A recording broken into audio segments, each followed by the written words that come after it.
Oke, bismillahirrahmanirrahim. Assalamualaikum warahmatullahi wabarakatuh.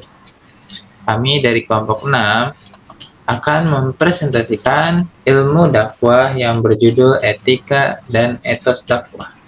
Kami beranggotakan 3 orang. Yang pertama ada Aldila Fibri, yang kedua ada Naila Alifah, yang ketiga saya sendiri Muhammad Arya Saputra.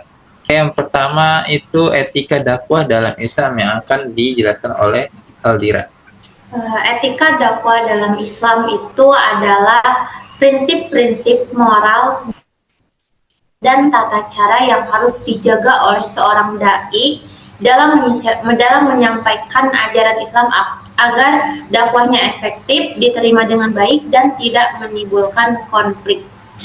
Etika ini tidak hanya mengatur cara menyampaikan pesan, tetapi juga berperilaku dan interaksi dai dengan orang lain, dan harus mencerminkan kejujuran, kesopanan, dan keteladanan yang sesuai dengan tuntunan Al-Quran dan Sunnah Nabi Muhammad SAW. Dan selanjutnya di sini ada beberapa etika utama dalam berdakwah menurut Islam. Yang pertama itu berdakwah dengan hikmah atau bijaksana. Dakwah itu harus disampaikan dengan kata-kata yang jelas, tegas, dan bijaksana, menggunakan pendekatan yang lembut dan penuh pertimbangan agar pesan mudah diterima.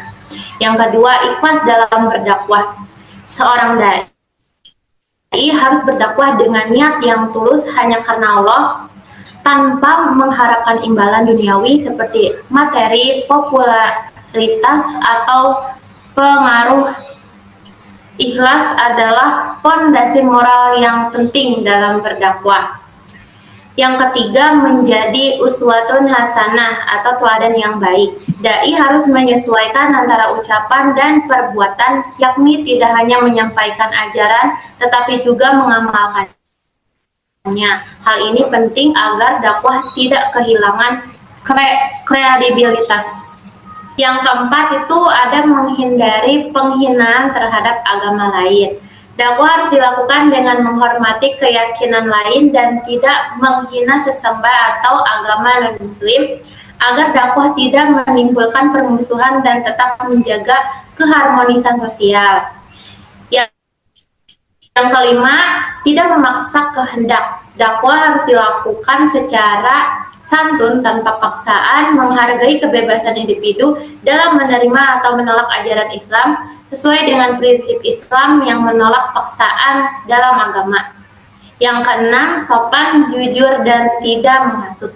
Dai harus menjaga tutur kata dan bersikap jujur, serta menghindari provokasi yang dapat menimbulkan perpecahan. Yang selanjutnya, yang ketujuh itu ada lemah lembut dalam berdakwah. Pendekatan yang lemah lembut dan penuh kasih sayang akan lebih efektif dalam menyampaikan pesan dakwah dibandingkan dengan cara yang kasar atau memaksa.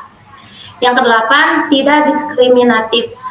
Dalam berdakwah, seorang dai harus berlaku adil tanpa membeda-bedakan status sosial, kaya atau miskin, sehingga semua orang mendapatkan perlakuan yang sama dan dakwah menjadi inklusif. Dan yang terakhir, itu ada bertanggung jawab dan mengurangi beban. Menurut kiai-kiai, etika dakwah juga mencakup tanggung jawab moral dan menghindari membebani orang lain dengan tuntutan yang berat. Selanjutnya akan dipresentasikan oleh Naila Alifah. Boleh dipersilakan. Tanggung jawab sosial dan moral dalam kegiatan dakwah. Tanggung jawab sosial dan moral dalam kegiatan dakwah merupakan aspek fundamental yang melekat pada setiap aktivitas penyebaran ajaran Islam. Dakwah tidak hanya bertujuan menyampaikan pesan agama, tetapi juga memiliki peran strategis dalam membangun karakter, moral, dan kesejahteraan sosial masyarakat. Dakwah berfungsi sebagai instrumen untuk membentuk karakter dan moral masyarakat berdasarkan nilai-nilai Islam seperti kejujuran, kepedulian, dan solidaritas sosial. Melalui dakwah, masyarakat didorong untuk terlibat dalam kegiatan sosial seperti zakat, infak, sedekah, amal, kerja sukarela, dan advokasi keadilan sosial, sehingga memperkuat ikatan sosial dan membantu kelompok kurang mampu. Al-Quran menegaskan bahwa keberhasilan ibadah seseorang, termasuk dakwah, dapat dilihat dari kepedulian dan empati terhadap kaum lemah, bukan hanya ritual, tetapi juga aksi nyata dalam kehidupan sosial. Dakwah juga berperan dalam mengatasi konflik sosial dan mempromosikan perdamaian melalui penekanan pada nilai toleransi, saling menghormati, dan dialog antar agama. Oke, yang terakhir ada tanggung jawab moral dalam dakwah. Yang pertama itu, dakwah merupakan tanggung jawab moral, bukan sekedar profesi. Setiap muslim, baik laki-laki maupun perempuan, berkewajiban menjalankan dakwah dengan integritas dan kejujuran. Yang kedua itu, seorang dai atau pendakwah harus menjaga konsistensi antara ucapan dan tindakan, tidak menoleransi kesalahan dalam akidah, menghindari diskriminasi sosial, serta tidak memanfaatkan dakwah untuk keuntungan pribadi. Yang ketiga, moralitas dalam dakwah menuntut agar perilaku dai selaras dengan standar moral dan nilai agama, sehingga menjadi teladan bagi masyarakat. Dan yang keempat, yang terakhir itu etika dakwah mengatur tindakan dai agar bertindak benar dan konsisten, menjaga keaslian dan integritas pesan, serta menghindari penyampaian yang menyinggung atau mendiskriminasi pihak lain.